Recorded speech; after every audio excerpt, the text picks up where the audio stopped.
Hello and welcome friends, स्वागत है आप सभी का YouTube channel masters in ethical hacking. Friends, आज मैं आपको बताने वाला हूं एक अगर हम कहें कि 2017 तक के सबसे बड़े हैकर्स के बारे में। तो फ्रेंड्स, अब मैं आपको करंट में ही सबसे बड़े हैकर से मिलवाने जा रहा हूं, जिनका जो नाम है वो है येवगेनिया अलेक्जेंड्रोविच निकलिन। तो फ्रेंड्स, मैं आपको बता देता हूँ ये वीडियो आप क्यों देखें और इनके बारे में क्यों जाने। तो फ्रेंड्स, आपको इनके बारे में जानना इसलिए ज़रूरी है क्योंकि आप hacking, ethical hacking, cyber security के फील्ड में अगर शुरुआत कर रहे हैं तो इससे जुड़ी हुई कुछ चीज़ें आपको पता होनी चाहिए। इस तरह की जो न्यूज़ हैं वो आपको पता होनी चाहिए।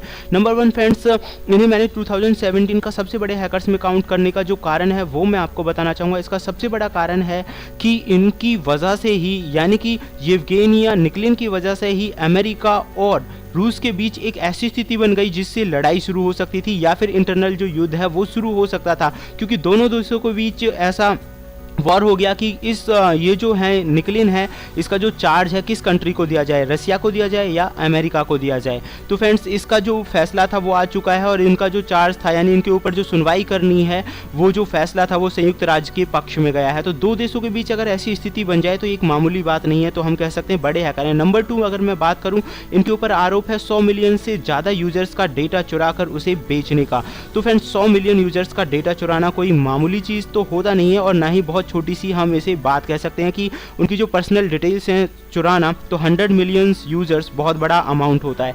तीसरा फ्रेंड्स, मैं बताऊंगा इन्होंने बहुत बड़ी बड़ी कंपनियों को नुकसान पहुंचाया, जिनमें लिंक्डइन है, ड्रॉपबॉक्स है और फार्मसाइफ है। इन सब के अलावा फ्रेंड्स, इन पे छोटे छोटे काफ़ी सारे मुकदमे चल रहे हैं, जिनमें ऐसे हथियारों को रखना जो कि अनऑथराइज्ड हैं, इन सब के अलावा लोगों की आइडेंटिटी चुराना, कंप्यूटर्स को हानि पहुंचाना और साजिश करने के मुकदमे भी इनके ऊपर चल रहे हैं।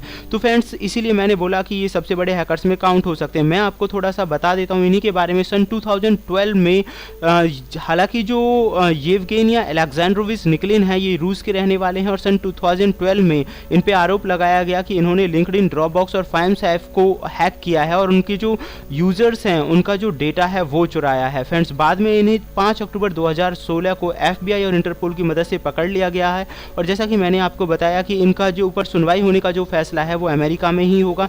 इन पर जो मुकदमे चल रहे हैं, 3 ऐसे मुकदमे जिनमें कंप्यूटर्स में घुसपैठ करने की कोशिश की गई है, 2 ऐसे हैं जो कोडिंग्स और कमांड को जानकर छेड़खानी करने की इन्होंने कोशिश की है, इनमें 2 ऐसे मामले हैं जिनमें आइडेंटिटी चुराने के भी मामले हैं और एक ऐसे हैं जिसमें इन्होंने अनऑथराइज्ड जो डिवाइसेस हैं उनका इस्तेमाल किया है या उन्हें अपने पास रखा है। इन सब के अलावा फ्रेंड्स, साजिश का भी एक मुकदमा इनके ऊपर चल रहा है।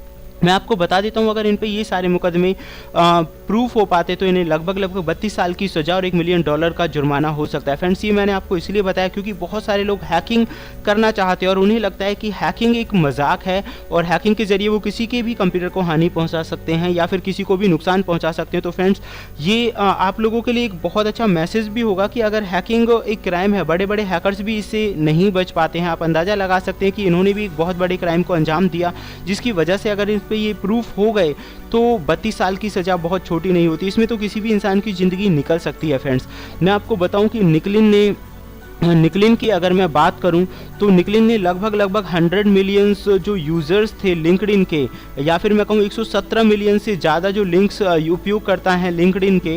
लिंक्डइन एक वेबसाइट है, लाइक फेसबुक वगैरह आप जो इस्तेमाल करते हैं, फेसबुक, ट्विटर, ऐसे ही एक वेबसाइट है लिंक्डइन। तो फ्रेंड्स, वहाँ से 117 मिलियन यूज़र्स के डेटा को चुराया। ड्रॉपबॉक्स से 68 मिलियन से ज़्यादा जो यूज़र्स हैं उनके डेटा को चुराया और बाद में उन्हें उस डेटा को बेचने की कोशिश भी की। तो फ्रेंड्स, इसमें iCloud भी शामिल है। आप देख सकते हैं लिंक्डइन, ड्रॉपबॉक्स, iCloud और फार्मस्प्रिंग एक छोटी जो कंपनीज नहीं है, लेकिन फ्रेंड्स अभी इनके ऊपर कोई भी फैसला जो आना बाकी है, जिसकी जो सुनवाई है वो 4 अप्रैल को होने वाली है। तो अभी देखते हैं इनके मामले में जो इनकी जो सुनवाई है वो क्या हो सकती है। तो फ्रेंड्स, ये था हमारा आज का टॉपिक, जिसमें आपने जाना कि दुनिया के जो बहुत बड़े हैकर्स हैं उन्होंने इस तरह के काम को किस तरह अंजाम दिया, क्या किया। ये सारी चीज़ें तो अलग हैं, लेकिन फ्रेंड्स आप आगे के लिए थोड़ा सतर्क रहें। अगर इस तरह के काम अगर आप करते